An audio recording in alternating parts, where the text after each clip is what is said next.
RRB group D, NTPC ಮತ್ತು ಎಎಲ್ಪಿ ಪರೀಕ್ಷೆಗಳಿಗೆ ಪ್ರತಿದಿನ ಎಷ್ಟು ಪ್ರಾಕ್ಟೀಸ್ ಮಾಡಬೇಕು? ಬಹಳಷ್ಟು ಅಭ್ಯರ್ಥಿಗಳು ಪ್ರತಿದಿನ 8 ರಿಂದ 10 ಗಂಟೆ ಓದಿದರೆ ಸಾಕು ಎಂದು ಭಾವಿಸುತ್ತಾರೆ. ಆದರೆ ಕೇವಲ ಓದುವುದರಿಂದ ಅಲ್ಲ, ಸರಿಯಾದ ಪ್ರಾಕ್ಟೀಸ್ ಮಾಡಿದಾಗಲೇ ಸೆಲೆಕ್ಷನ್ ಸಿಗುತ್ತದೆ. ಪ್ರತಿದಿನ ಆರ್ಆರ್ಬಿಎನ್ ಎಕ್ಸಾಮ್ ಸಿಲೆಬಸ್ನ ಒಂದು ಚಾಪ್ಟರ್ನ ಪ್ರಾಕ್ಟೀಸ್ ಟೆಸ್ಟ್ ಮತ್ತು ಒಂದು ಪ್ರಿವಿಯಸ್ ಇಯರ್ ಪೇಪರ್ ಅಥವಾ ಫುಲ್ ಲೆಂತ್ ಮಾಕ್ ಟೆಸ್ಟ್ ಅಭ್ಯಾಸ ಮಾಡಿ. ಹೀಗೆ ನಿಯಮಿತವಾಗಿ ಪ್ರಾಕ್ಟೀಸ್ ಮಾಡಿದರೆ ದಿನದಿಂದ ದಿನಕ್ಕೆ ಕ್ವೆಶ್ಚನ್ ಸಾಲ್ವ್ ಮಾಡುವ ಸ್ಪೀಡ್ ಹೆಚ್ಚಾಗುತ್ತದೆ, ಅಕ್ಯುರಸಿ ಉತ್ತಮವಾಗುತ್ತದೆ, ಟೈಮ್ ಮ್ಯಾನೇಜ್ಮೆಂಟ್ ಅಭ್ಯಾಸವಾಗುತ್ತದೆ, ಎಕ್ಸಾಮ್ ಹಾಲ್ನಲ್ಲಿ ಕಾನ್ಫಿಡೆನ್ಸ್ ಕೂಡ ಹೆಚ್ಚಾಗುತ್ತದೆ.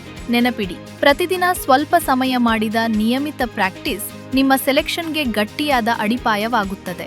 ಆದ್ದರಿಂದ ಆರ್ಆರ್ಬಿ ಗ್ರೂಪ್ ಡಿ, ಎನ್ಟಿಪಿಸಿ ಮತ್ತು ಎಎಲ್ಪಿ ಪರೀಕ್ಷೆಗಳಿಗಾಗಿ ವಿಶೇಷವಾಗಿ ಸಿದ್ಧಪಡಿಸಿದ rrbtestseries.com ವೆಬ್ಸೈಟ್ ಅಥವಾ ಆಪ್ ಅನ್ನು ಈಗಲೇ ಡೌನ್ಲೋಡ್ ಮಾಡಿ. ಇಂದೇ ನಿಮ್ಮ ಪ್ರಾಕ್ಟೀಸ್ ಆರಂಭಿಸಿ.